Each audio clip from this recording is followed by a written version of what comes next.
प्रिय साथियों, आपको नमन। आपके अंदर बैठे परमेश्वर को नमन। आंतरिक क्रांति क्या है, इस विषय की बात करते हैं। हमारे YouTube चैनल का नाम भी आंतरिक क्रांति है। आंतरिक क्रांति है क्या?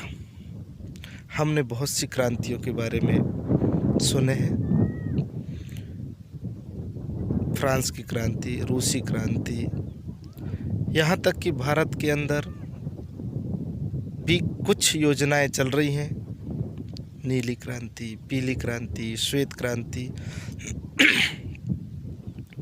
तो इसी प्रकार क्रांति मतलब क्या? क्रांति जब होती है तो कुछ परिवर्तन होता है, कुछ चमत्कार होता है। इसी तरह से आंतरिक क्रांति भी है। जिस तरीक़ा से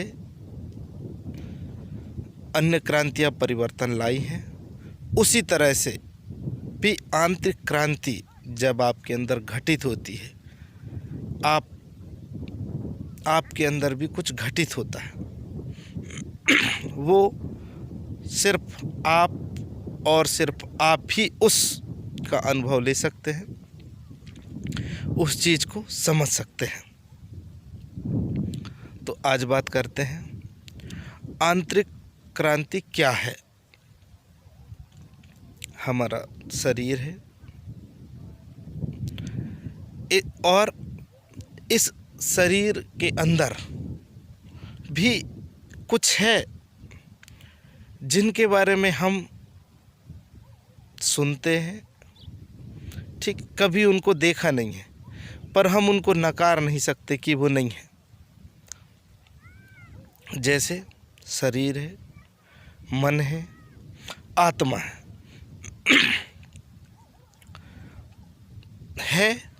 इनको हर व्यक्ति कहेगा कि मन है, आत्मा है, पर कहाँ है, किस रूप में है, इसको कोई नहीं बता पाता। हाँ, किसी से पूछो तो मन दिमाग में है, आत्मा शरीर में है, तो शरीर में कहाँ है, इसके बारे में कोई स्पष्ट व्याख्या नहीं है। वहीं शिव सूत्र में आत्मा के लिए जो शब्द है, चैतन्य ही आत्मा है। हमारे अंदर जो होश है वही आत्मा है।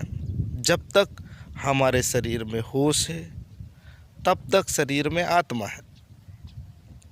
ऐसे आत्मा को लेके भारत के संत, दुनिया के संत, जितने भी लौकिक पुरुष हैं, अलौकिक पुरुष हैं, सभी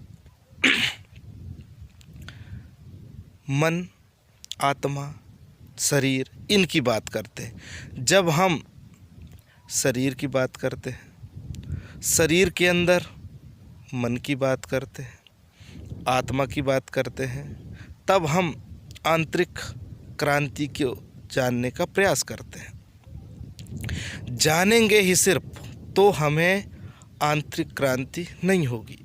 जब हम अनुभव करेंगे, हम अपने मन को देखेंगे, मन का अनुभव करेंगे, मन को समझने का प्रयास करेंगे कि हमारी वासनाएं क्या है, हमारी कामनाएं क्या है, हमारे अहंकार क्या है, कैसे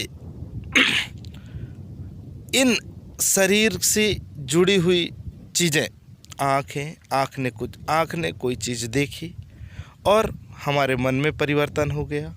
त्वचा ने किसी चीज़ को देखी, नाक ने किसी चीज़ को सूंघा, कान ने कोई चीज़ को सुना और हमारे मन पर परिवर्तन होने लगा। हमारा मन उसकी तरफ आकर्षित होने लगा।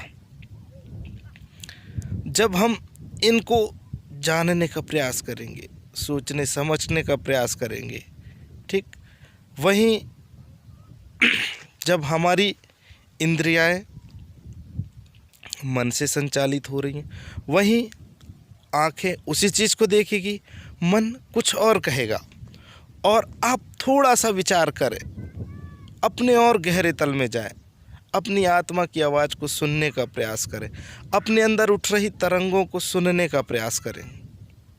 देखेंगे आपकी आत्मा कुछ और कहेगी। आपका कान किसी चीज़ को सुना, मन वासना से प्रेरित है तो कुछ और कहेगा, पर आपके अंदर से कुछ और आवाज़ आएगी। तो हमें अपने मन को समझना है, शरीर में उठ रही तरंगों को समझना है। कामना, वासना, अहंकार, ऐसे अनेक प्रकार की चीज़ें हैं जो हमारे शरीर में समय अनुसार परिवर्तन हो रही हैं, उठ रही हैं। उनको हमें समझना है। और फिर जब इन इंद्रियों का प्रभाव हमारे मन पर पड़ता है, मन निर्णय लेता है तात्कालिक रूप से, फिर उसका परिवर्तन होने लगता है। वहीं इंद्रियां यही हैं, यही इंद्रियां देखेंगी। फिर उन इंद्रियों को देखकर, सुनकर, समझकर आपकी आत्मा से क्या आवाज़ उठ रही है, जब हम धीरे धीरे उन तरंगों को पकड़ना स्टार्ट कर देंगे, तब हमारे अंदर आंतरिक क्रांति घटित होगी। जैसे ही आपका मन, आपका चित्त शांत होगा, आप द्वंद्व से पार होंगे। आपको जो हमारे शरीर के अंदर, योग शरीर को 7 भागों में बांटता है।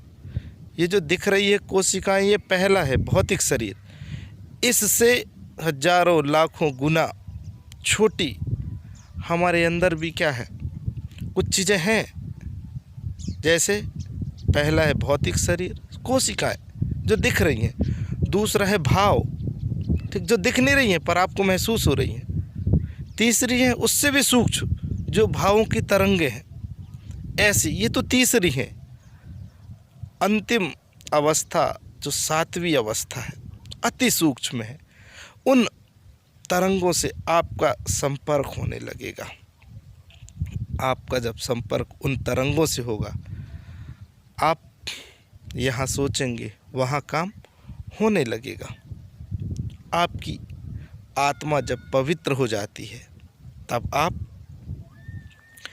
आपको अद्भुत अनोखा अनुभव होने लगता है।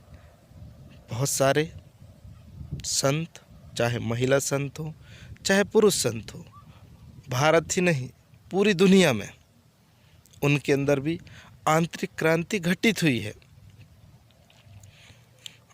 आपके अंदर भी परमेश्वर है, आपके अंदर भी आंतरिक क्रांति घटने की पूरी संभावना है। आपके अंदर वो बीज पड़ा हुआ है। आप चाहेंगे तो वो बीज भी वृक्ष बन जाएगा। आप भी एक दिन उस परम अवस्था पर पहुंच सकते हैं। आपके अंदर परमात्मा है, पर अभी बीज रूप में है। थोड़ा सा उसको अवसर मिल जाए, ये परमात्मा भी खिलने लगेगा।